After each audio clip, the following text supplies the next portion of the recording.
KS Lakshmana Rao peoples ఛానల్కి స్వాగతం. ఫైడల్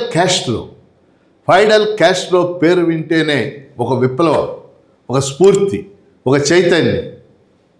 ఫైడల్ Castro యొక్క శత జయంతి ఉత్సవాలు ప్రస్తుతం జరుగుతూ ఉన్నాయి. ఈరోజు అంటే 10వ తారీఖు నుంచి 13వ తారీఖు దాకా క్యూబా రాజధాని హవానాలో క్యాస్ట్రో శత జయంతి ఉత్సవాలు జరుగుతూ ఉన్నాయి. మన దేశం నుంచి కూడా ముఖ్యంగా అనేక పార్టీల నాయకులు దానికి హాజరవుతూ ఉన్నారు. ఏమిటి ఫైడల్ క్యాస్ట్రో యొక్క గొప్పదనం?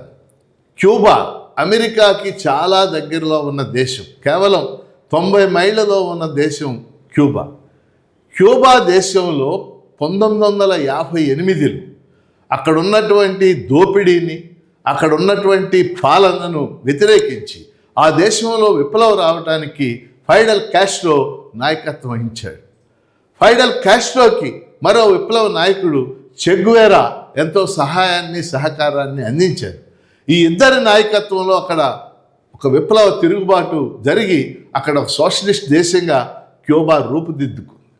కానీ క్యూబా విప్లవం వచ్చిన దగ్గర నుంచి ఇప్పటిదాకా కూడా అమెరికా యొక్క ఆంక్షలకి గురవుతూనే ఉంది. అంటే క్యూబాతో ఏ దేశం వ్యాపారం చేయకూడదు, క్యూబా వస్తువులు ఏ దేశం కొనకూడదు, క్యూబాకి ఏ దేశం వస్తువులను ఎగుమతి చేయకూడదు, ఇలాంటి ఆంక్షల్ని క్యూబా చాలా తీవ్రంగా ఎదుర్కొంది. అయినప్పటికీ ఆ రోజుల్లో సోవియట్ యూనియన్ తదితర దేశాల సహాయాన్ని తీసుకుని క్యూబా పటిష్టంగా, దృఢంగా నిలబడటమే కాదు, ఆరోగ్య రంగంలో క్యూబా ఆదర్శంగా నిలిచింది. ఆసుపత్రులు, డాక్టర్లు, ఉదాహరణకి కరోనా సమయంలో క్యూబా నుంచి వందలాది మంది డాక్టర్లు ఇతర ముఖ్యంగా ఐరోపా దేశాలకు వెళ్ళి సేవలు అందించినటువంటి సంగతి మనందరికీ తెలిసింది. కానీ ఇప్పుడు క్యూబా డొనాల్డ్ ట్రంప్ వచ్చిన తర్వాత ఆ సంక్షోభం మరింత తీవ్రతరమైంది ఆ దేశంలో. డొనాల్డ్ ట్రంప్ ఆంక్షల్ని పెంచాడు. వాస్తవంగా ఇటీవల మీరు అందరూ విన్నారు, ఇరాన్ మీద దాడి చేయడానికి ముందు నెక్స్ట్ నా టార్గెట్ క్యూబానే, అంటే వెనిజులా అయిపోయింది, క్యూబా మీద దాడి చేస్తానని ఆయన అనేక సార్లు చెప్పటం మన అందరం కూడా విన్నాం.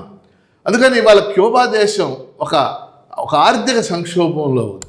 అంతర్జాతీయ సమాజం క్యూబా దేశానికి సంఘీభావం ప్రకటించాల్సినటువంటి అవసరం ఉంది. అక్కడ ఒక మానవతా సంక్షోభం, అంటే ఉదాహరణకి క్యూబాలో ఆయిల్ నిక్షేపాలు లేవు. గతంలో వెనిజులా నుంచి ఆయిల్ వెళ్ళేది, అలాగే రష్యా నుంచి ఆయిల్ పంపించేవాడు. కానీ ఈ రోజున వెనిజులా అమెరికా అధీనంలోకి వెళ్ళిపోయింది. రష్యా నుంచి ఆయిల్ తదితర వస్తువులు రావడానికి అక్కడ ఆంక్షలు, ఆ చుట్టూ ఉన్నటువంటి వాళ్ళు దిగ్బంధనం చేయటం వల్ల ఆంక్షల సమస్య ఎదుర్కొంటా ఉంది. అందువలన క్యూబాకి అంతర్జాతీయ సమాజం అంటే మనమంతా కూడా సంఘీభావం ప్రకటించాల్సి ఉంది.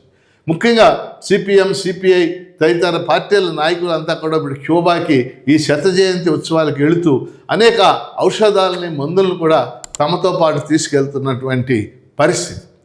అందుకని క్యూబా విప్లవం అనేది చరిత్రలో ఒక ముఖ్యమైనటువంటి విప్లవం. ఆ విప్లవానికి నాయకత్వం వహించినటువంటి గొప్ప వ్యక్తి ఫైడల్ Castro.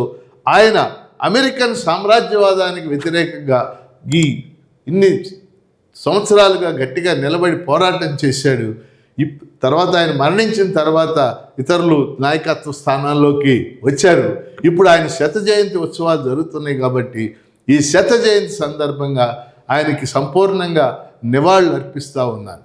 KS Lakshmana Rao people's channel subscribe చేయండి, ప్రోత్సహించండి.